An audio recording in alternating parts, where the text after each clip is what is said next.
all enjoyed shiny California this morning. So our first speaker of today is Professor Onur Mutlu from ETH Zurich. Unfortunately, he couldn't come in person due to a medical reason, so he will be remotely. And hopefully next time he will also not only give a lecture, but will also dance after he will recover. So, Onur. Okay. Thank you very much, Shahar, for the nice introduction. I apologize for not being able to make it due to this emergency. I cannot walk on my 2 feet completely, but it's getting better. Hopefully we can have a nice interaction still. So I'm going to talk about memory-centric computing, which is a paradigm for doing computation near and inside memory. And I'll start with a summary slide, which I think summarizes most of the talk. So if you're sleepy in the morning, maybe you can digest the slide and go to sleep after that. So basically today, computing is a huge memory problem. Some people termed it an energy problem some number of years ago. And even that energy problem was due to memory. And I think this problem is going to increase and increase. So we have an energy problem, yes, but more importantly, we have a memory problem that causes the energy problem, or most of the energy problem.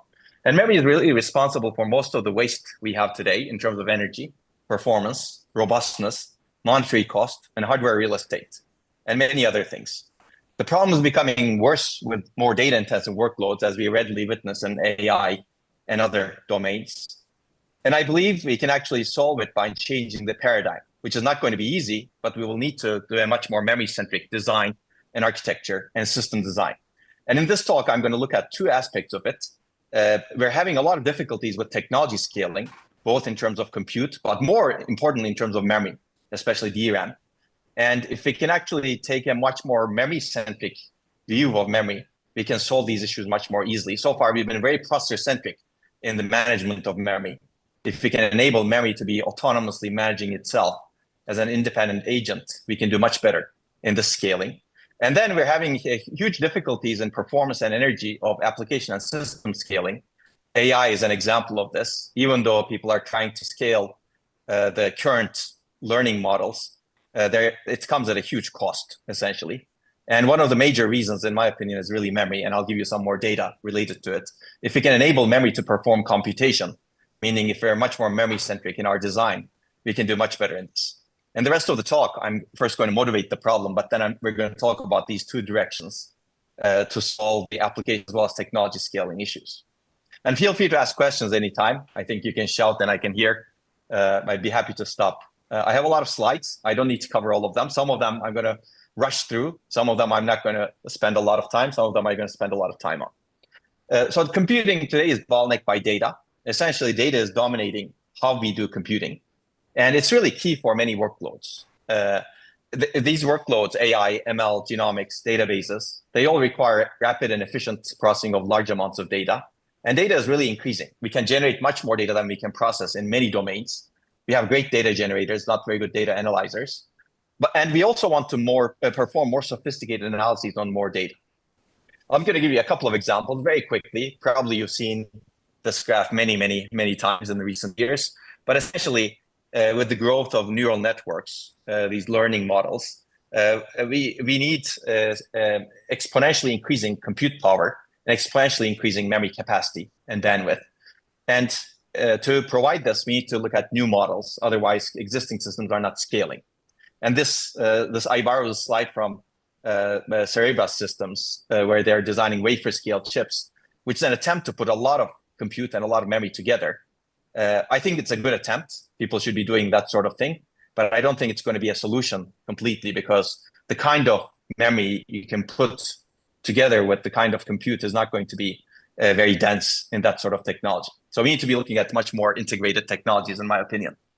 Genomics is another domain where we do a lot of work on. We will work on algorithms and architectures for genome analysis. And here, data is really exploding. We actually have very good data generators. These devices, nanopore devices, for example, they're $1,000.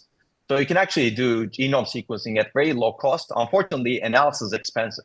You need to move the data at the macro scale somewhere else to do the analysis. And depending on the sophistication of the analyses, you're really bottlenecked by the analysis. I can give you more examples. but we'll leave it for the later part of the talk. Essentially, we have a major performance energy bottleneck today, which is data access. And the way we treat data access, we cause great energy waste. Compute and memory are far away from each other. Data is sensed and then stored again in memory, and then stored again in caches, and then stored again in registers. And then eventually it gets processed. And then when you write back, you go through the same path again. So basically, we're moving a lot of data at both the macro scale as well as the micro scale. We're wasting a lot of energy. And also, we're wasting a lot of performance because moving data is not cheap. It takes latency and bandwidth. It takes time, basically. And we realize it's much more than we realize the energy waste. We actually complicate our systems to tolerate the data movement overheads. We add many levels of out-of-order execution, many levels of multi-threading, many levels of caching and prefetching into our systems in both hardware and software. And these methods that we employ complicate our systems, so it's not necessarily good for sustainability. They also do not work in many cases. So if you look at the caching effectiveness, more than 90% of the data in many large caches are dead, essentially. Essentially, even though these techniques sometimes work, most of the time they don't work, so they exacerbate the energy waste as well. So we're in this vicious cycle where we're wasting a lot of energy because we're moving data, but we're also wasting a lot of energy because we're trying to tolerate the latency aspects of moving data, and those mechanisms are not working very well. Okay, the main problem is we're very processor-centric in how we design our systems. All data has to go through some sort of computation unit. I call that the processor, and this comes at great system cost. Let's take a look at a couple of examples of the system cost. This is my cartoonish picture. When I was at CMU, I drew this picture in my NSF career proposal that I wrote to NSF. And we were at the time looking at quality of service aware memory systems, looking at how to enable predictable performance when you have many heterogeneous agents. So this picture is still somewhat the same. We have many cores or heterogeneous agents, the way I'd like to think about it. But that's not most of our hardware real estate. If you look at most of the hardware real estate of a chip or a single node today, it's really data storage and movement units. Caches, interconnects, other caches, memory controllers, other interconnects, main memory, other interconnects, storage. So most of our hardware resources is really dedicated to storing and moving data. In this talk, I'd like to take a blank slate approach. So if we were to design a system from the blank slate, how would we do it? And blank slate is good to think about from the perspective of a 10-year-old kid. If you have a 10-year-old kid, let's say you give this picture to a 10-year-old kid and say, I'm dedicating almost all of my resources, 95% of my hardware real estate or more, to storing and moving data. This should not be my bottleneck, right? They would probably say, no, this should not be your bottleneck because you're doing everything for it. Unfortunately, our bottleneck is still memory. So that was hardware real estate. Let's take a look at performance. There are many, many results. I'm going to pick one. This is a result that was published by Google in a beautiful paper that they wrote in 2015 for ISCA, where they analyzed all of their data center workloads on the state-of-the-art Intel processor at the time. And they essentially found out that most of the time, the processor is waiting for data to come back from memory. The processor is doing what it's supposed to be doing only 10 to 20% of the time, meaning finishing instructions. Again, let's take the perspective of a 10-year-old kid. Ask them the question, I'm designing the system. The only goal of the system for performance is to finish instructions. It's doing what it's supposed to be doing only 10% of the time. They would tell you that this is a terrible system. Go design something else. So we're going to be 10-year-old kids in the rest of the talk. Okay, that was performance. Energy is much worse. This is data that I borrowed from Bill Daly. Again, there are many, many results. I'm going to give you more results in terms of energy and performance later. But these numbers have changed, but what has remained is the relatives. So if you look at an arithmetic operation, a complicated floating point operation at the time, it's 20 picojoules. If you look at a DRAM access, that's 16 nanojoules. That's 800x difference. Okay, with better techniques today, better scaling, etc., you can get to 150, 160x, maybe. Essentially, a memory access consumes 2 to 3 orders of magnitude the energy of a complex addition. Then the question is, do we really want to move the data to a computation unit on chip to perform computation? Of course, this is not dogma. This is really optimization problem. And the question is really, when do we want to move the data on chip? And for that question to answer positively, meaning to amortize the cost of energy that we expend to access memory versus to compute, we really need to have a lot of computation done on the same piece of data, meaning a lot of locality. And in many workloads, we don't have that much reuse, hundreds or thousands of reuse or locality essentially. And that was a complicated arithmetic operation. Today, we don't want complicated arithmetic operations in AI especially. We want simpler operations. We want one-bit operations ideally, right? But if you look at a 32-bit add operation, integer, again, similar results reported by this ISCA paper that was written by Bill Daly's group. The disparity between a memory access and that operation is 6400x. Now, if you actually reduce it to 4 bits, 2 bits, 1 bit, you reduce computation energy much more than you reduce memory access energy. And we're not even talking about storage yet. This is main memory. If you actually go to storage, multiply that by another 10x or so. So that number goes a bit crazy, like 64,000x. It becomes very difficult to amortize the cost of data movement to the compute units. Okay, we try to really understand the system level impact, end-to-end performance and energy impact of data movement. And we did a lot of studies to this end. I'm going to mention 2 studies that we did with Google. This is in 2018, we published. And we looked at the workloads at the time that is used on mobile systems by average users. If you look at the average use cases for TensorFlow inference, for example, Chrome browsing, video encoding and decoding, we found out that more than 60% of the total system energy in these mobile devices is spent on data movement. And these applications are memory resident, so we don't even go to storage in these. And this is average. Worst cases are much worse. And then we repeated the study with Google on machine learning accelerators that are used by Google, edge TPU, essentially, on edge neural network models that are proprietary at Google. This is before LLMs. These were actually transducers, LSTMs, TNNs, RNNs, etc.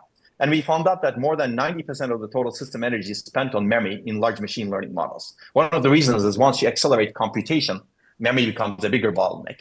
And the other reason is, of course, these are quite memory-intensive applications. I'm going to talk about this paper maybe a little bit more when we get to time. But if you look at the large machine learning models at the time, LSTMs, transducers, most of the energy is spent on DRAM and off-chip interconnects. Okay, so basically, processing of data, we have a fundamental problem. We're processing data far away from the data, so we're moving data a lot, and this is not good for many metrics that we care about. To fundamentally solve this problem, we really need to change the paradigm. We can, of course, do a lot of patches to the existing system, but in the end, we're not going to get rid of the fundamental cause of the data movement. If you want to really minimize the data movement, we need to process data where the data resides or where the data is generated. So we need a much more data-centric paradigm of computing. And there are many places where we can process data. This is something that could be in your pocket. And we're restricting the processing of data to a very small fraction of the system today. This SRAM-dominated chiplet, a very small fraction of it. Not even the SRAM inside this chiplet is capable of computation, but we want it everywhere. Inside DRAM, inside storage, inside sensors, anywhere basically. Okay, this is easier said than done. And there are multiple models of thinking about it. I think the simpler model that I'm going to take in the rest of this talk is using memory as an accelerator. Basically, we would like to offload functions, instructions, applications to memory. And we're very used to the accelerator model. We have a lot of compute-centric accelerators on the other side of the memory bus. Why not have some the memory side of the bus, essentially? There's actually an even better model going into the future, in my opinion, which is not having a central processing unit. Accelerator kind of implies that there's a central unit that's more dominant. If you have distributed agents that are actually processing data independently and they're communicating and they're all equals, that's in my opinion, much more fundamentally data-centric, but I think that's going to be harder to achieve given the current affairs. So we're going to take the accelerator model. Even in this model, it's not easy, essentially. Basically, we would like to put computation to the memory side. And the rest of the talk, I'm going to focus especially on main memory. I'm going to mention storage a little bit, but main memory is going to be our main focus because it has huge amounts of data today. And we're going to offload computation. Essentially, some compute engine is going to query it, ask questions. Can you execute this function for me? And the memory is going to say yes and return the results, assuming it's capable. There are many questions here, of course, some of which we're going to tackle in this talk. And a lot of it is actually still subject to research. How do we design the compute-capable memory and the controllers? How do we design the processors and the communication units to enable this? How do we rethink the processors after computation is enabled on the memory side or some other parts of the system? How do we design software and hardware interfaces to take advantage of this computation capability? How do you design the system software compilers and languages to actually make it easy and actually get the highest performance and efficiency out of this? And how do we map our algorithms to the underlying hardware substrates, which may be actually very different, and we will see different models today. And I think my favorite is really theoretical foundations of computation. If you think about the theoretical foundations of computing, when we quantify the complexity of algorithms today, we really count operations. We're very processor-centric in how we think about computing theory. But maybe that doesn't matter as much based on all the results that I've given you so far. Maybe we should be actually developing a data-centric theory that's much more focused on data movement, that's at the center, as opposed to counting operations. So it's quite exciting, but it's also challenging. Essentially, it's an across the stack problem spanning devices and algorithms and everything in between and theory. I should also say that we're not the first ones to think about it. Clearly, there are many smart people who walk this earth. I'm going to mention two. If you know actually earlier papers on this topic, I'd be happy to actually change my presentation and papers, etc. But these two papers are the clearest examples of processing near memory. They called it logic in memory at the time, Potts and Harold Stone. They have papers from 1960s. And many people have examined this idea over the course of many years. Maybe the conditions weren't right. So you may ask the question, why should we look at this today? Basically, in my opinion, we have nowhere to escape. Today, we're at a point in technology scaling. I'm going to pick the first one at the bottom over here first. Technology scaling is not going well. And we're having a lot of issues in technology scaling of DRAM, flash. And these technology scaling issues demand intelligence and memory. We're also exploring emerging technologies. These can enable new functions in memory. I'm going to talk about this first. This is the bottom device level or circuit level perspective to actually push computation near memory so that we can actually fix the issues that are happening inside memory. The higher level perspective is application and systems are also not scaling very well today. I already given you a lot of data on this topic so far, data access, energy and power, and data moment energy dominating computation energy. And we have never been as constrained by these metrics as today. And today, we're also at a very different point, performance, energy, and sustainability. We want all of them at the same time. There used to be a point where performance was dominant constraint.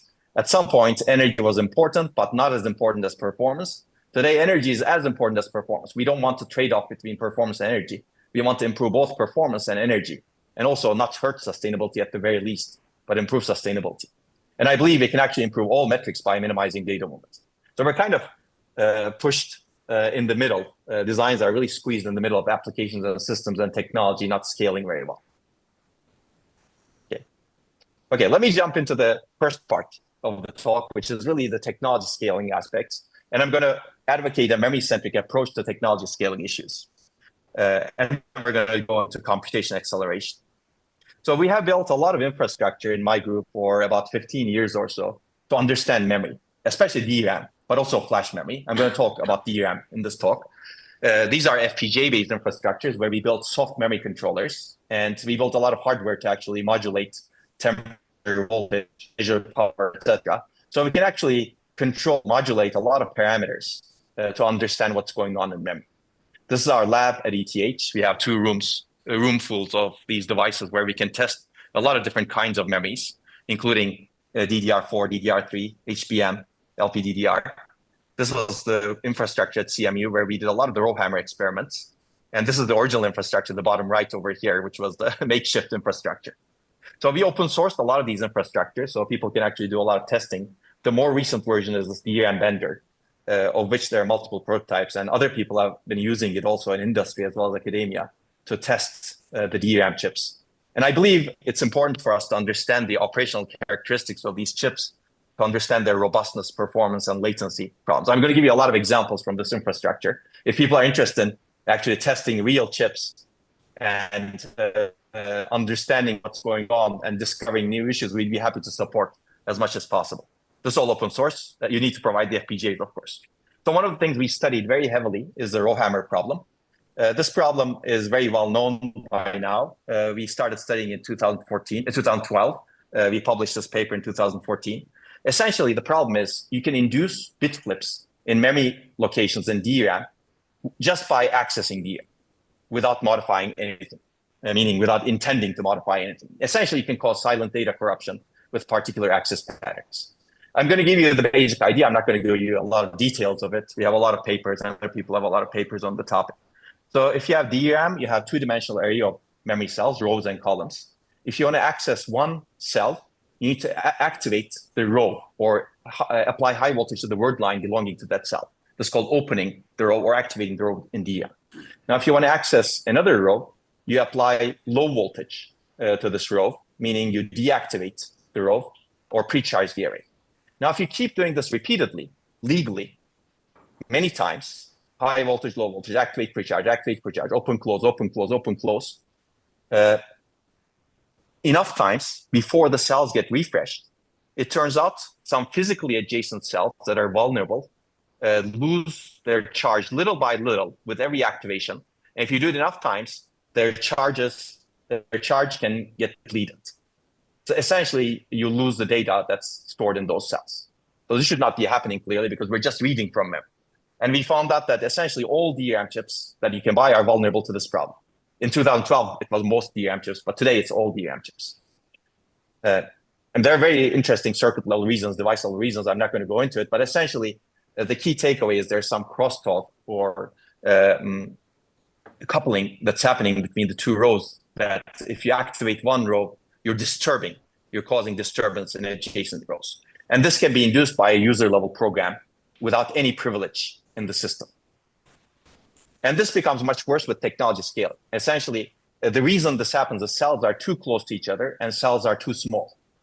If you make the cells even closer and even smaller, which is what technology scaling is, this problem becomes worse. Over the course of 10 years, we've tested a lot of chips and we've looked at different mechanisms. And we found out that the vulnerability, meaning the number of activations to induce a bit flip, reduces by more than 10x, more than 100x in many cases.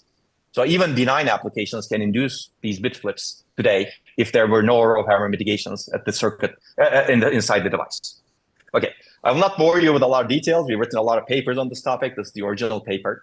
There's a lot of work in many communities, but especially the security community took these bit flips and they exploited them at the user level to take over a system, read data they do not have access to, break out of virtual machine sandboxes, corrupt important data like render ML machine learning inference useless by reducing its accuracy, and steal secret data like cryptographic keys or machine learning model parameters.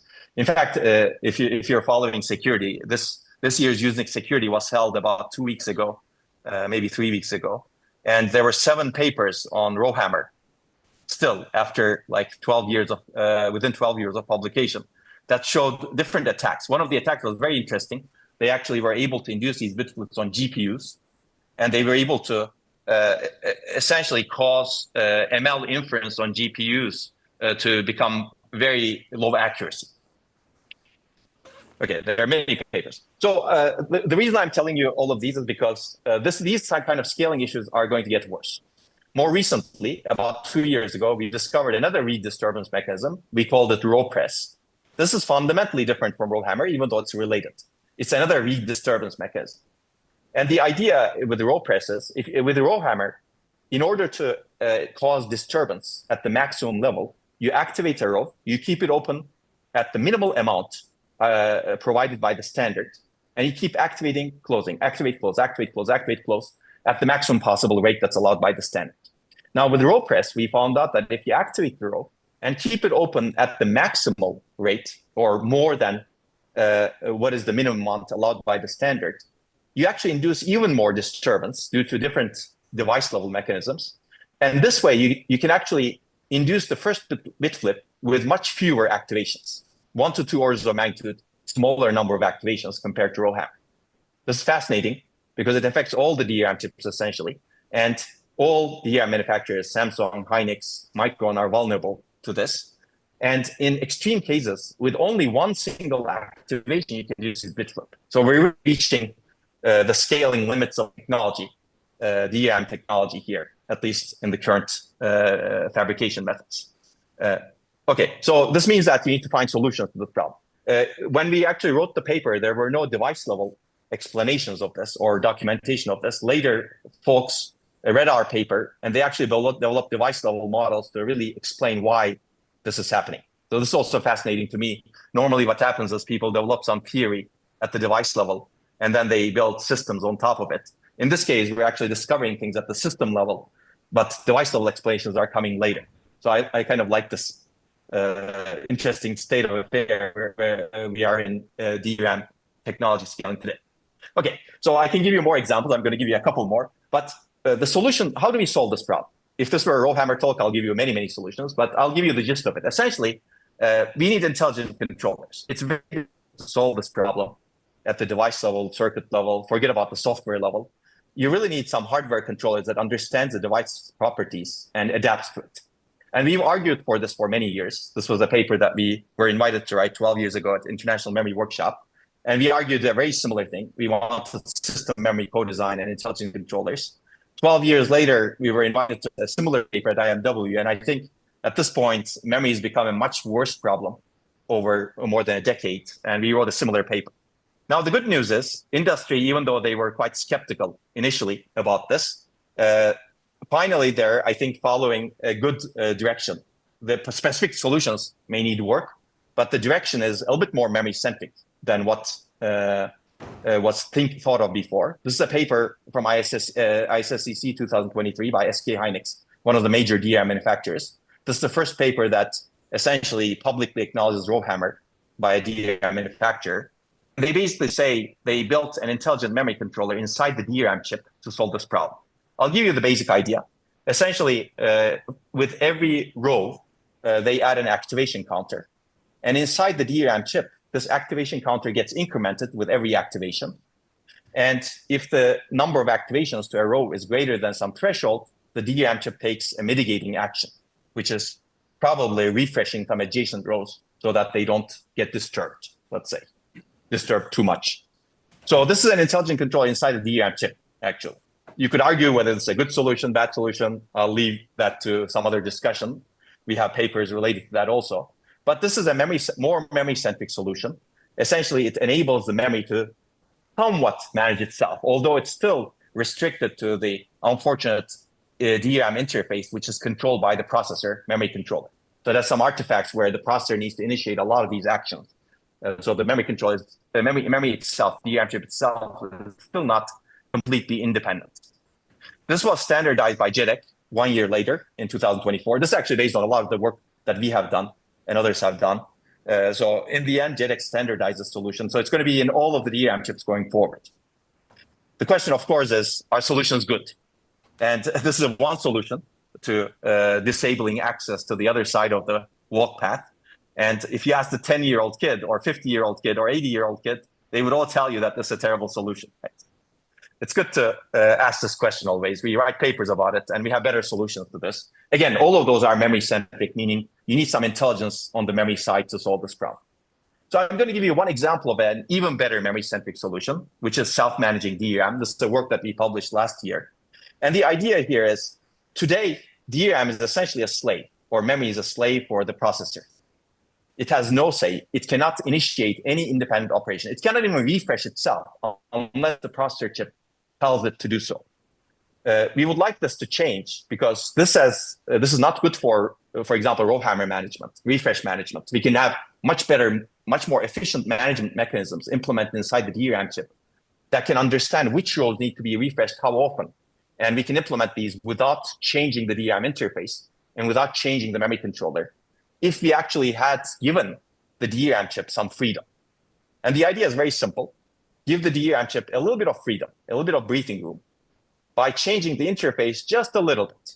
Essentially, that interface change empowers the DRAM chip to be able to say no to the DRAM controller. If the memory controller sends an activate, the DRAM chip can say, oh, this activate is coming to a region where I'm doing some operations on. Memory controller, you cannot access it. I'm not going to obey you. So try again later.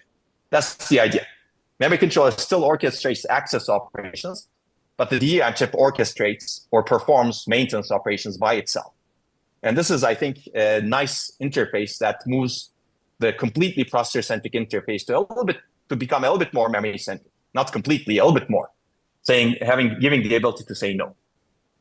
Okay, so we evaluated this for DRAM refresh, different types of DRAM refresh, like variable rate refresh, fixed rate refresh, different types of RowHammer protection, different types of memory scrubbing. This is also good for doing computation inside memory.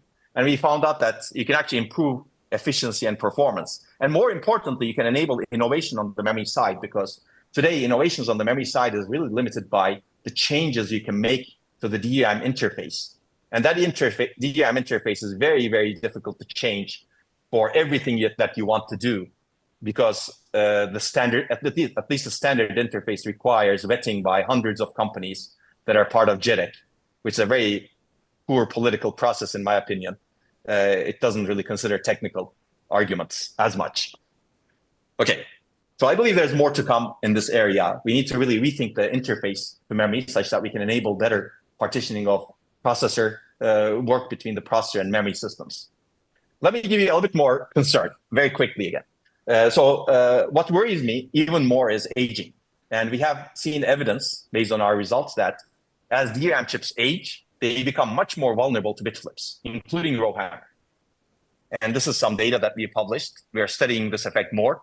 Now, if you send these DRAM chips, cutting edge technology to space, and if you really want to keep it over there, that worries me quite a bit, because we don't know how these chips will behave in adverse conditions.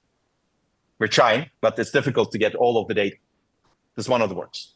And more recently, we keep discovering new issues with DRAM. This is one thing that we discovered this year in 2025.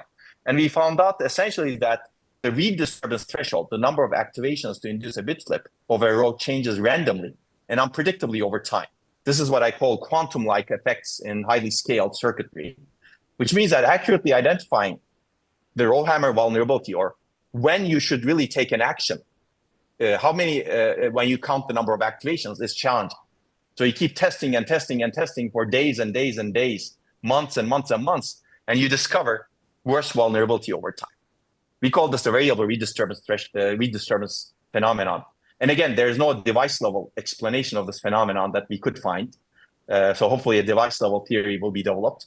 But this sort of thing cannot be handled offline, meaning you need to have actually even more intelligent memory controllers that understand how different operational properties of DRAM change, and they need to adapt over time by profiling DRAM. So we actually need even more intelligence on the memory side. You cannot configure these solutions with static thresholds, because those thresholds change over time by aging with quantum-like effects like variable read disturbance.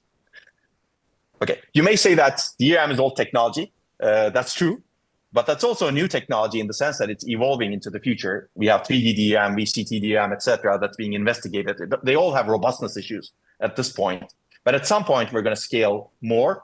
But all of these technologies will have similar issues. And emerging memory technologies, in my opinion, are not a solution to this problem. I actually enjoy working on emerging memory technologies. We've been working on them for a number of years. This is one of the papers that we wrote 15 years ago on phase change memory. Unfortunately, emerging memory technologies either immediately require an intelligent controller or memory-centric perspective off the bat, because they have very difficult issues like endurance, like wear out, or we have not understood them well enough because we have not scaled to the dimensions that we have scaled DRAM and flash into.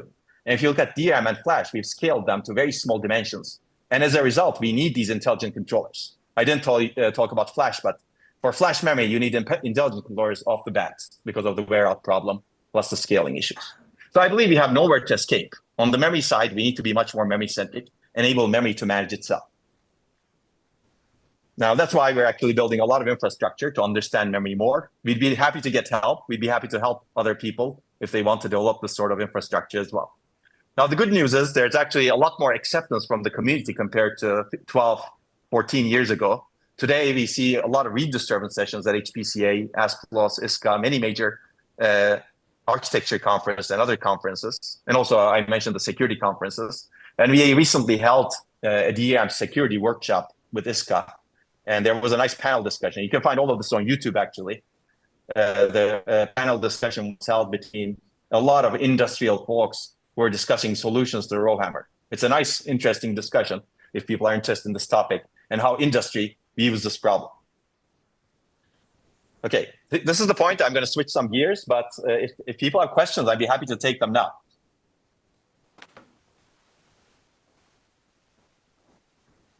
I know it may be too early over there. Do we need I have a question. Yes, otherwise hold on, Cliff, hold on. There's a question coming. Can you hear me? Okay. Yep. All right. Yes, I can hear you.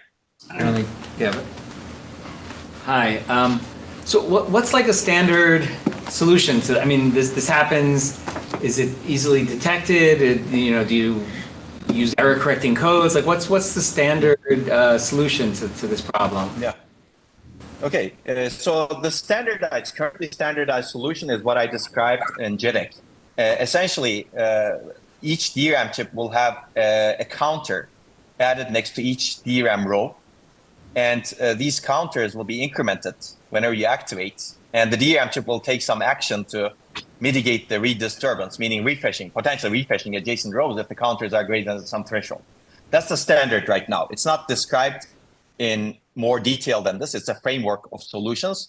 And DRAM manufacturers have, let's say, some freedom to implement things a little bit different. You mentioned error correction codes. They could help the problem, but we have done a lot of studies on this topic, as well as a lot of others. You get a lot of bit flips. So if you really want to prevent these bit flips you need to have very strong error correction codes. The overhead of those error correction codes are much higher than the overhead of the activation counters. So do the chips? But of course, you can combine multiple solutions as well. So do they just throw the chips out when the counts get too high? Or? No, so this is an online solution. This is an online activation counting solution. When you're actually accessing the chip, these counts get incremented. When the counts get too high, you refresh the adjacent rows. You can also offline them for some time if you want. But essentially, it's an online solution.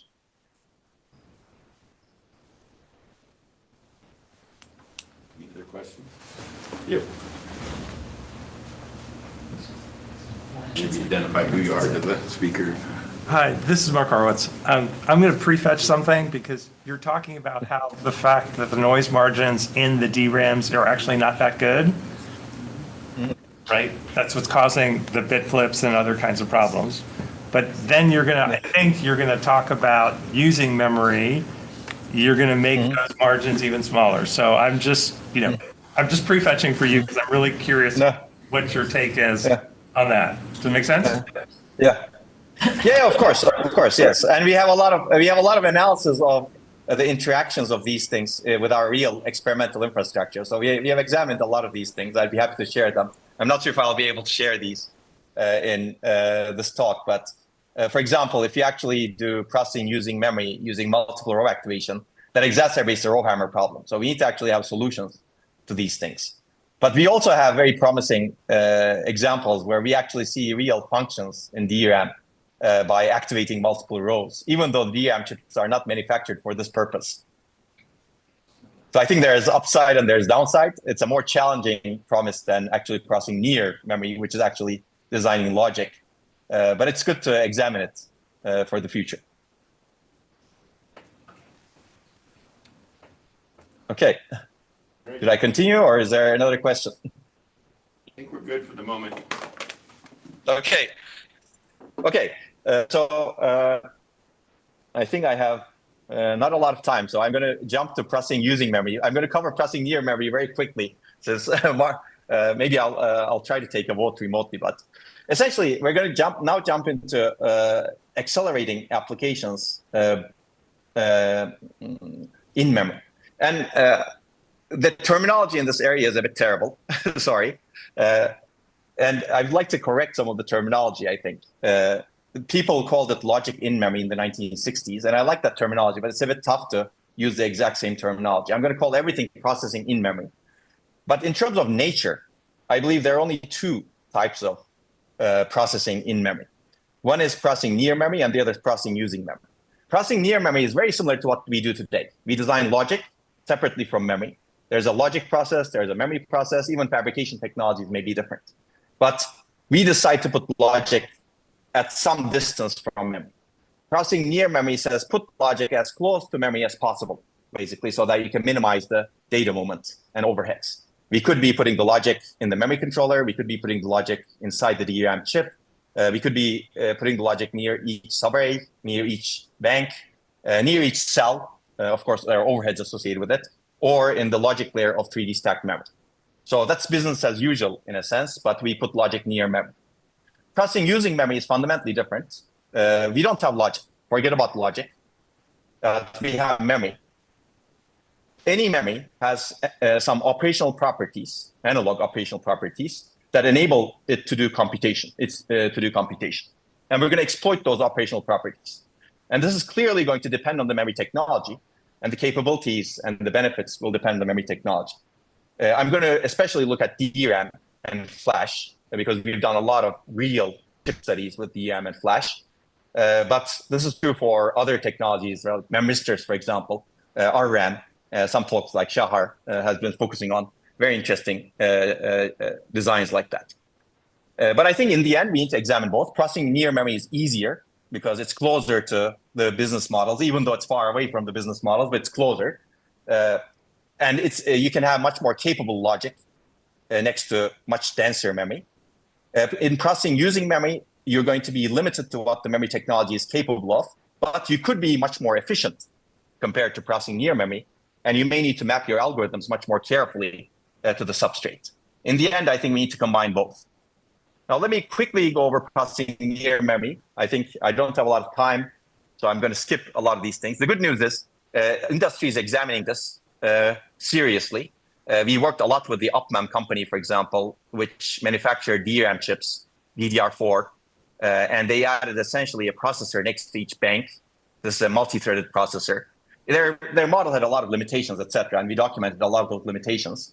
But this was a prototype chip on top of which we could build software stacks. And we built a lot of actually software stack, algorithmic mechanisms, as well as benchmarking tools, compilers, and data parallel programming frameworks, for example, on this UpMem system. So if you're interested in actually getting your hands on to a real system that has processing next to each DRAM bank, this is the system. They were recently bought by Qualcomm, but we'd be happy to try to get you access to it because we have a bunch of these in our lab.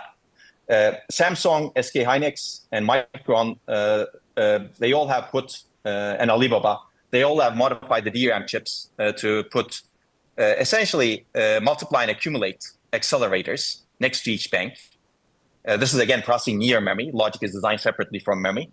And these are not publicly available to my knowledge. They have been publishing results related to it. So the good news is there's actually a lot happening in industry in this direction, and there may be a lot more to come. And I think with interfaces like CXL, Compute Express Link, there's a lot of opportunity to offload computation more, let's say, freely, essentially free the processor from doing computation. Okay, again, I'm going to skip some of these slides. We've done a lot of work in processing memory, but we don't have a lot of time, and I want to focus on processing using memory, which is more futuristic. We've accelerated graph processing, for example, near memory, and designed remote function call-based models where you can actually ship the functions to the data to process graphs. And we've shown significant benefits in graph processing. I'm going to skip these. And these are the papers. I'd be happy to share the slides on the website.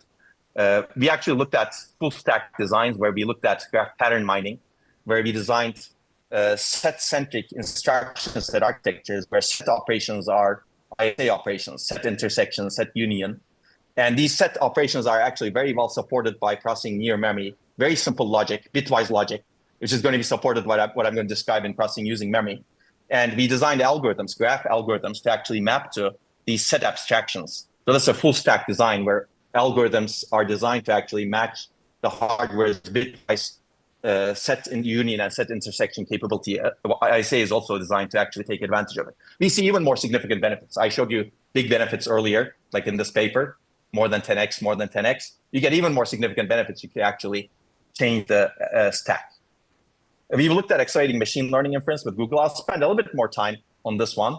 We actually analyzed a lot of neural network models with Google, and we found out there's a huge diversity in terms of the execution characteristics of these models. You can see that there are some layers from CNNs and RNNs that are extremely compute intensive, and there's some layers from LSTMs and transducers that are not compute intensive. The parameter footprint is huge, and compute intensity is very low. And designing a single accelerator like the HTPU to cater for all of these layers is essentially not efficient at all. So we argued, there's more data on diversity. We argued for designing multiple different types of accelerators to cater to different types of compute and memory intensity requirements of machine learning layers. So in this particular case, we designed 3 accelerators because we found 3 families are dominant. One is very compute-centric accelerator, and 2 of these are memory-centric accelerators. This way we can offload layers using a runtime system to these different accelerators. It's essentially a heterogeneous edge TPU, if you think about it. Okay, and we see significant benefits in terms of both performance and energy, more than 3x improvement in terms of performance and 3x improvements in terms of energy. Again, I've summarized a lot of these, but there's a lot of evidence in the field that processing near memory works, and there are different levels of like end-to-end execution model for it. You may want to offload only functions, for example, like we did over here, like layers, or you may want to change the entire stack and rewrite your algorithms to actually take advantage of near memory processors. Okay, we've done more studies, but I'm not going to bore you with these. We've looked at a lot of genomics workloads. These are actually even better because in genomics, you have a lot of, you don't have sophisticated arithmetic operations. It's easier to do these operations. And in some cases, the data sets are so large that memory, doing these things in memory alone doesn't make sense. So we actually moved a lot into storage. This is a very recent work where you actually metagenomics. Essentially, you take samples from the environment and you try to identify different kinds of species that are lurking over there so that you do analyses on it. And here you need to query databases of hundreds of terabytes, which you cannot really store cost efficiently in memory. So we develop a lot of in-storage processing methods for this. There are many more examples in this paper that we keep expanding. It's almost 100 pages, and it's very hard to keep up with the research in this area. But if you have any suggestions, we'd be happy to expand this more. More recently, we've looked at large language model inference and more recently training, but we reported results on inference. Again, I think the principles are very similar. These applications have heterogeneous requirements. Large language models, for example, have different requirements. Some fully connected layers are extremely compute intensive and they should be processed in a GPU or TPU. So we designed a heterogeneous system for this processing. We have some GPUs and TPUs. And then some parts of the fully connected layers are actually memory intensive, but they have significant computational power. So the processing near memory system, they actually benefit from processing near memory, but the processing near memory system that you don't have very good computational power. So we design a system like that. And some parts of the large language models actually very memory intensive, and it requires a lot of memory capacity, like the attention layers, for example, at least in these models. And for that, again, you want to do processing near memory, but it could be disaggregated a little bit farther from where you do the main processing. And your computational capability in the near memory processor side doesn't need to be that high. Again, this is very similar to a heterogeneous TPU work that I mentioned earlier. So I think some of the fundamental principles remain, but we need to actually design the systems such that we can identify what parts of a workload should be executed where, and what kind of configuration that we want to use in terms of compute-centric and memory-centric accelerators. I'm going to skip this one, but we also try to eliminate GPUs in some of the work to understand whether we can accelerate LLM inference without GPUs. And here, CXL and its communication mechanisms, and again, computation capability inside the CXL devices helps a lot. Okay, I covered processing near memory relatively quickly, but if there are questions, I'm happy to take them. I just want to give enough time to cover processing using memory because I believe this is the more challenging task, as Mark mentioned. But it's also something that we really want to explore, in my opinion, because it can actually revolutionize how we actually design algorithms and maybe how we actually build devices. Any questions on processing near memory or anything I mentioned before? We lost your face. Can you turn your light on, or is that, I'm not sure exactly what. Oh, okay. Just a second. Maybe it's a light issue. Yeah. It's a bit late over here. Sorry. Okay, lights. Try the lights over here. But it's nice to see your face. Okay, sorry. How about now? Better? Yep. Okay, good. Sorry. Yeah, it's almost 8 p.m. here in Istanbul. So. Okay, no questions? Okay, I'm going to go to processing using memory then.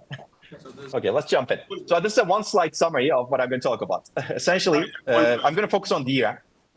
Sorry. Is everything okay? There's just one question. Hold on a second. Okay. Okay, one question. Okay, I'll wait.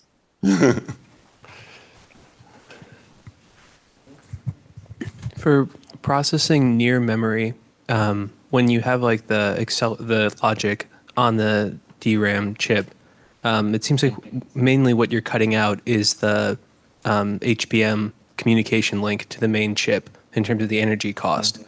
And so the question is, you said that the memory accesses had these huge expenses relative to computing. How much are you able to get rid of just by removing the communication link, and then how much of it is just fundamentally associated with accessing values from the memory itself?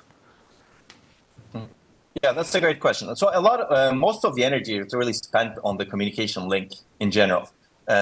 So if you eliminate the data moment on that communication link, you actually save a lot of energy, a lot of the energy.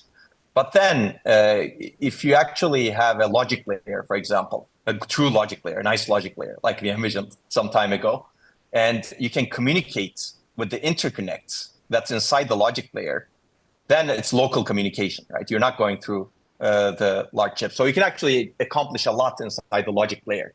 And that's what we actually argue in many of our works, saying that inside the logic layer, you can be very efficient in communication, and you can connect many of the DRAM banks with that logic layer. Does that sound good? Yep, we got a thumbs up. Okay. Okay, great. Yeah, there's a lot more over here, but we went over it very quickly. Okay, I'm going to continue that until you interrupt me. So this is a one-slide summary of processing using DRAM works. As I said, DRAM is something that we've been working on, and we've discovered a lot of things. Initially, we built a lot of circuit theory, let's say. We based our studies on chart sharing. But more recently, we actually used our infrastructure that I showed you to demonstrate these functions. We can do a lot with DRAM, even without modifying DRAM and its interface. But I don't recommend it. Let's say I think we need to think about modifying DRAM and its interface to make these much more robust going into the future. But I'd like to demonstrate that we can do a lot even without doing much with the DRAM chips. So we can do bulk bitwise copying and initialization. We can do essentially all bulk bitwise operations, logical operations. We can generate true random numbers, physical and clonable functions. And if you want to do more complex things, we have developed methods for using lookup tables in DRAM. Most of these come at low cost. And the idea is to exploit the analog computational capability of DRAM, but don't stay in the analog domain for too long, because we have sense amplifiers in DRAM that immediately turn the analog value to digital. So we can actually amplify things quickly in DRAM. The main idea that I'm going to describe is activating multiple rows performs either computation or data movement. If you activate 2 rows consecutively, quickly, you perform data movement. You move one row to another. If you activate multiple rows concurrently, you perform some sort of computation. And I'm going to show you results with simulations, and I'm going to show you results with commodity off-the-shelf DRAM chips based on our infrastructure. And we see significant performance and energy improvements depending on the applications that you map and depending on the effort you spend to map those applications to the underlying substrate. I'm going to start with, let's say, cheating, meaning the simplest thing that you can do, data copy initialization. In my opinion, this is a no-brainer.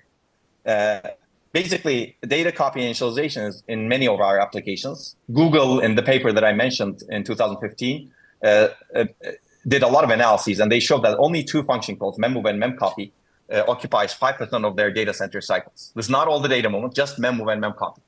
And they said that we should be examining more approaches like what I'm going to describe next, because our paper was published earlier than their work.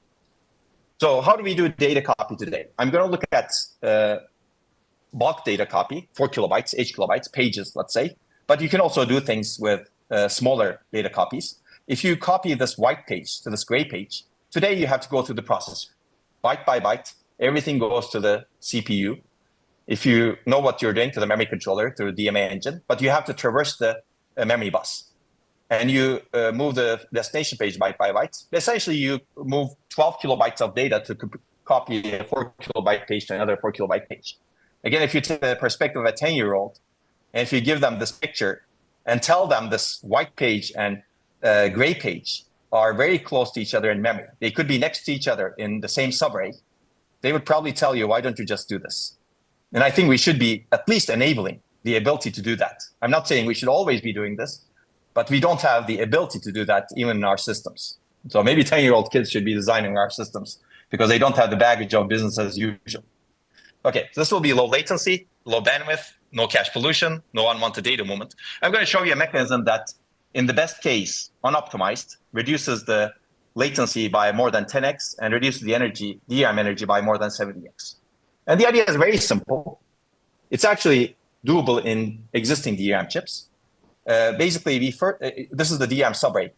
This is the row buffer, essentially the sense amplifiers. We first activate the source row, which brings data into the sense amplifier, strong in the sense amplifier, it's sensed. And then we activate the destination row in quick succession, which deactivates the source row and connects the sense amplifiers to the destination row.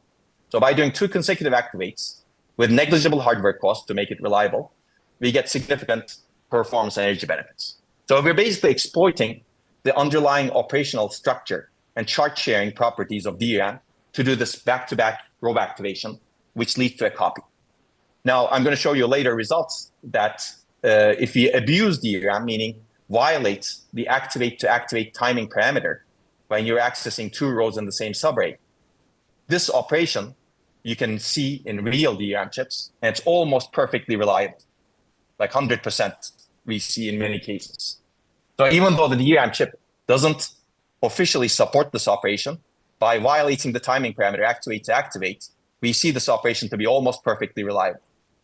I'm going to give you actually even a more sophisticated operation where we copy 1 row to 31 other rows. That's a little bit less reliable, but still almost perfectly reliable. So that's fascinating to me. Okay, so we call this row clone. What about computation? So I'm showing you here 3 DRAM cells, ABC. These are the capacitors. These are the access transistors. This is 1-bit line. This is the sense amplifier. This is the other end of the sense amplifier. And I'm showing you only 1 cell per row, but imagine you can do this operation on millions of cells in DRAM. Now, if you had the primitive to concurrently activate these 3 rows, A, B, C, in an ideal circuit, you would get a bitwise majority function. If at least 2 of these cells are charged, you get the charge state at the end. If at least 2 of these cells are discharged, you get the discharge state at the end. And that's bitwise majority. That's essentially computation. And if you set C to 1, you get the OR. And if you set C to 0, you get the AND. So basically, majority, OR, and AND relatively easily, let's say, easily in ideal circuits. Now, what is missing over here is NOT. You're not Boolean complete, but NOT is actually there. If you actually activate only one of these cells, C, let's say, you get the C bar on the other side of the sense amplifier. So you just need to supply it back to the subarray. And we actually have proposed multiple methods for doing so. Some of them are very cheap, well, relatively cheap. Some of them are very expensive. Doesn't matter. I think if you have a method for supplying this back to the subarray, then you can actually enable Boolean complete computation in the same subarray.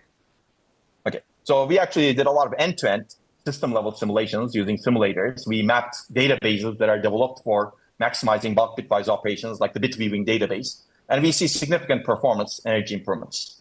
And there are many other applications that can actually be mapped to it almost immediately off the bat. You just need to revise the application to the mapping to DRAM. And we mapped some of these. Again, I will not bore you with a lot of results. You can find a lot of results in our paper.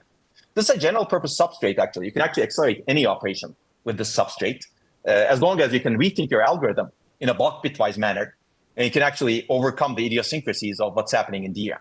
We tried to make this more programmable. I'll go through a couple of these works relatively quickly. You can actually implement any operation with the substrate. Let's assume that you want convolution. You specify convolution or matrix multiplication using a circuit and or NOT logic. We converted to majority inverter graphs and optimize these majority inverter graphs using electronic design automation tools that are developed for superconducting logic, which actually operates on majority gates. We minimize those graphs, and then we create a microprogram associated with that instruction, let's say convolution. This microprogram does row clone, triple row activations, row allocation, etc. And we essentially have an instruction that can be executed using this microprogram. And then the compiler or the programmer inserts this into the program. And you are actually based on the sequential programming model. When the program actually gets to this block bitwise operation, it gets shipped to the memory controller, and the memory controller sequences through that microprogram to execute inside the DRAM. So we can actually do this, and we've actually done this on a real FPGA prototype, except our microprograms are just for row clone and true random number generation, because we can actually do those with real DRAM chips. I'm going to mention this a little bit later. So we actually have prototypes of this in real chips restricted to row clone and true random number generation. But if you actually do more in simulation, we see significant benefits. Okay, this is more on SimDRAM. So how can you actually take advantage of this even more? If you really want to take advantage of the even more, you need to modify DRAM even more. Meaning, you cannot do very coarse-grained processing in DRAM. Today, whenever you activate one row, you activate a lot of cells. But in many applications, the parallelism that you have, bit-level parallelism that you have, may not be 8 kilobytes or 4 kilobytes. So we actually want to target individual DRAM mats, like 512 bits or so, to be able to actually have fine-grained DRAM, meaning enable access to individual DRAM mats. So there are many people actually who have worked on this topic, including Mark over there, trying to have fine-grained access to DRAM for energy efficiency.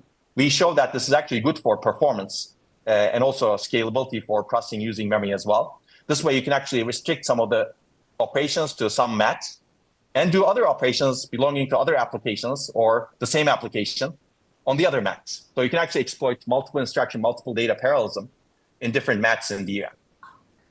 And to take advantage of this, you need to have some sectoring in DRAM, and we have one proposal. That's a more recent proposal for fine-grained DRAM. Okay, so this is not enough, because for aggregation operations, for example, you still need some logic inside the DRAM chip. This is processing near memory. And we add low-cost interconnects. You can actually add more near memory processing if you want to be more powerful. And finally, we actually developed a compiler to target these mats. We modified the LLVM compiler such that it can target individual mats and can maximize the parallelism. And the good news over here is we don't need to target 8 kilobytes of data for parallelism. We can target 512 bits, which is the AVX vector width today. So again, I will not go into detail. This is all open source. Actually, almost everything I said is open source so far. The compiler that we use does auto vectorization, so very limited to some applications, but you can actually do this by hand also if you know what you're doing, let's say. And then we do code scheduling and data mapping on the DRAM arrays, and we do the code generation such that we can execute DRAM operations. If you do all of these, we get significant benefit on these applications. These are the applications where we can harness the large bit level parallelism, millions of bits being operated concurrently at the same time. We get significant energy efficiency benefits compared to CPU, GPU, because we eliminate the data movement, and most of the DRAM chip is really doing processing. These are simulation results. We cannot do this on a real system yet. Okay, in the rest of the talk, I'll just give you some examples. That's probably the most fascinating to us. We basically asked the question. We actually have theorized a lot of this. We simulated things in circuit. We simulated things in system. Can we actually see these functions in DRAM? Ideally, we would like to manufacture DRAM, but that's not an easy task in academia, at least. Even in industry, it's not an easy task. And we wanted to use our infrastructure to check if we can do these operations. This is one of the infrastructures we developed. We called it PyDRAM. And here we violate the timing parameters to perform row clone operations. And we violate the, let me give you the picture of this infrastructure. Essentially, we have an FPGA. Inside the FPGA, we have a wimpy RISC-V processor. This RISC-V processor executes a program.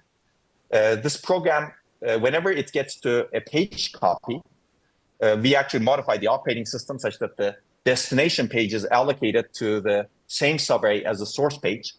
And the memory controller violates the back-to-back activate timing parameter. The RISC-V processor ships the page copy operation to the memory controller. We modify the memory controller to violate the activate timing parameter. And the DRAM chip copies the page to the destination page. And then memory controller returns an acknowledgement saying that I've done the copy inside the DRAM. So we actually built this prototype. We can also do true random number generation. Random function call is also intercepted and sent to the memory controller. And the way we generate random numbers is we violate the activate timing parameter. And some cells fail randomly. every time you violate the activate timing parameter with a specific number. And if you actually profile those cells, they are actually very good random number generator cells. And you keep reading DRAM to get those bits, random bits. So we can actually generate random numbers. And we actually prototype this end-to-end. We open source that if people are interested, they can use it. Unfortunately, this is DDR3 at this point, but DDR4 is also possible to do. And we see significant performance energy improvements by doing these copying functions. That's by DRAM. More recently, we've shown that you can actually do all of those operations that we've envisioned, functionally complete Boolean operations in real DRAM chips. I'm going to summarize two papers in a couple of slides. Essentially, we demonstrated that you can actually copy one row into up to 31 other rows with almost perfect success rate, reliability. You can perform the NOT operation, and you can perform 16 input AND, NAND, OR, and NOR operations, up to 16 input. A very quick example of multi-row copy. That's very similar to row clone that I described. You activate the source row, you activate the destination row, and the copy happens through the sense amplifiers. In multi-row copy, you activate the source row, and then you violate the timing parameters very carefully, such that when you violate the timing parameters, multiple rows get activated, which means that data from source row gets copied into the multiple destination rows. And we've seen up to 31 other rows, at least reasonably reliably. And we call this the multiple row activation. And the reason you can actually activate multiple rows concurrently when you violate some timing parameters is because of the hierarchical design of the DRAM controller. Hierarchical design of the DRAM row decoder. Essentially, you know which rows are going to be activated. And we have actually a lot of results on this one, so we'd be happy to talk. Other people have built prototypes so that you can actually initialize many different rows at the same time and accelerate initialization operations. I'm going to skip the NOT operation. I'm going to give you how we do NAND, NOR, AND, and OR. Basically, by manipulating the bitline voltage, we can express a wide variety of functions using simultaneous multi-row activation neighboring subarrays. Okay, well, that was a mouthful. But if you look at two subarrays, I'm showing you 4 cells in 2 subarrays. AB on the top subarray, XY on the bottom subarray. And this is sense amplifier in the middle. This is the open bitline architecture in DRAM. Assume that you had the primitive to do multiple row activation by violating timing parameters, or you baked it into the design of your DRAM. But based on circuit principles, if you activate AB and X and Y at the same time, the sense amplifier would compare the voltage, average voltage of A and B to average voltage of X and Y. Now, if average voltage of A and B is greater than average voltage of X and Y, the top bit line would be 1, the bottom bit line would be 0, otherwise vice versa. So that's what we're going to exploit, basically. We're going to exploit the chart sharing principles of the operation of DRAM. Now, I'm going to term the top subarray as the reference subarray. I'm going to put some voltages over there to AB, VDD, and VDD over 2. And there are ways of actually setting these cells to VDD and VDD over 2 in real DRAM chips. We verified them many times. We open sourced all of these. By setting the top cells, A and B, to VDD and VDD over 2, we can compute a function of X and Y. So if these are set to VDD and VDD over 2, the average voltage is 3 VDD over 4. For the reference, for the compute subarray to evaluate to 1, when all of these rows are activated, the voltages of X and Y should be both 1, logically 1, VDD essentially. And that's a bitwise AND function in the compute subarray. And by nature, you get the bitwise NAND on the reference subarray. So you can compute the bitwise AND and bitwise NAND of X and Y by setting the reference subarray voltage appropriately. Now, you can also do bitwise OR and NOR, and that's kind of a nice exam question that I ask freshmen sometimes. Okay, so that's fascinating. And this is theory. We actually tested these in real DRAM chips, violated a lot of timing parameters, and we found out that this is data from essentially all manufacturers. In DRAM chip, you can essentially do the multi-row copy, very reliable. Single row copy is extremely reliable. Multi-row copy is mostly reliable, essentially 99.98%. You can almost use it in real systems if you actually isolate where the errors are, which is something that we actually are doing right now to both understand the fundamental nature of the error mechanisms, as well as potentially understanding, can we actually use this sort of thing in real DRAM chips without modifying the standard, but abusing the DRAM chips. Bitwise AND, NAND, OR, and NOR, of course, are not as reliable for many reasons. And we're actually, again, characterizing the error reasons for it. Some of them are systematic, some of them are random variation. But if you look at this reliability or success rate of these operations are more than 50% in many cases. So essentially, we can do a lot of these operations on real DRAM chips, even if we do nothing to the DRAM chip. Again, I don't recommend this necessarily, but the reason we went this route is to show that even if you do nothing to the DRAM chip, you can actually see these operations that are envisioned by us and others in circuit theory. These are the papers, and there's more to do in this area. I didn't mention a lot of things, but I did mention true random number generation. These were actually the early works that we did to really understand the capability of real DRAM chips. And they did more in this area. I'm not going to bore you with details. You can do physical unclonable functions. You can do lookup table-based execution for more. In flash chips, we actually shown the similar functions. And this, again, we did real studies with FPGA infrastructures with real flash chips to show that you can actually do similar block bitwise, functionally complete block bitwise execution in real Samsung and NAND flash chips. And this is easier in the sense that in flash, you have a controller, and you can modify the controller to maximize the margins, sensing margins, maximize the error correction mechanisms, use the SLT mode, etc., so that you can actually make this completely reliable. And we were able to make this completely reliable by doing so. Of course, at the expense of a little bit increased latency in operations. And you can actually target different applications. These block bitwise operations are actually very good for encryption mechanisms, and we've been examining some of these. I've come to almost at the end. I'd be happy to take any questions at the moment. I'm going to say, maybe before taking questions, I should conclude and I can take more questions. But there's a lot more in this paper, and we've written more papers on the topic. I think the most difficult aspect in this sort of changing the paradigm to be memory-centric is adoption. And I think this is important because adoption is really important. And the good news is I think we're at a different place compared to 14, 15 years ago. A lot of the adoption issues are related to applications, software programming, system security, runtime and compilation infrastructures. But perhaps the most difficult part is really mindset and business models. It's very difficult to change. And these are kind of related, in my opinion. There's business model that is business as usual, processor-centric. Everything, almost every decision we make in businesses and systems are processor-centric. And that affects our mindset, that affects our education and everything. And this is kind of a vicious circle that will keep going, and unless we break it in some way. But I think the good news is people are looking at different ways of breaking it today. So there are many other issues. I will flash these things. Programmability is important. We have some works in this area. We'd be happy to talk about it separately. Coherence is important, I think, especially if you want to partition work. Synchronization is important. Virtual memory is the most difficult part, in my opinion, if you want to be general purpose and support virtual memory. I think virtual memory is very bad in processor-centric systems today. In memory-centric systems, it becomes worse because now you need to deal with virtual memory on the memory side, and we don't have good solutions to this problem.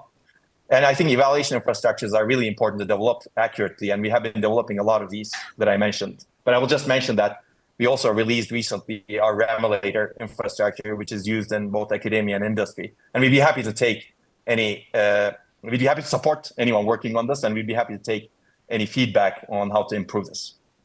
Okay, I'm going to conclude. So I think we want fundamentally efficient and high-performance systems. For these, we want computing architectures with minimal data movement. I've given you two examples of designing memory-centric systems. One to solve the technology scaling problems, enabling memory to autonomously manage itself. And the second to solve application and system scaling problems, enabling memory to perform computation. I think there is a lot of work that shows end-to-end results where you can get large energy and performance improvements. And one of the most fascinating results, in my opinion, is unmodified DRAM chips are already capable of computation. I think the good news is DRAM manufacturers have also realized that after we publish some of these results, we have a lot more communication with major manufacturers who wouldn't actually talk about processing using memory for a long time. Now they're thinking, can we actually make it happen? Not going to be easy, but I think it's good to investigate. So I think going forward, memory should be designed as a combined computation and storage substrate as opposed to just a storage substrate. For this, design mindset, flow, and perhaps business models should change. And for this to happen, we need research and design across the computing stack. I will finish with this picture. I think this is a machine. This machine We don't understand enough of it. I certainly don't understand enough of it, but many people in the world don't understand enough of it. What I think is clear is that this machine resembles, its principles of operation resembles nothing like the machines we built in computing. This machine doesn't decouple computation, communication, and storage as much as we decouple them. It's actually much more integrated. Okay, I think I'll stop here. I'm happy to take questions. The rest is really acknowledgement slides. We have a lot of PIM tutorials. We'd be happy to have contributions from folks, and we open source a lot. And most importantly, I'll acknowledge people who have supported this research. There are many folks who have done that. And most importantly, I'll acknowledge my students. Thank you. Happy to take more questions. We'll do a couple questions before coffee break, if anybody has.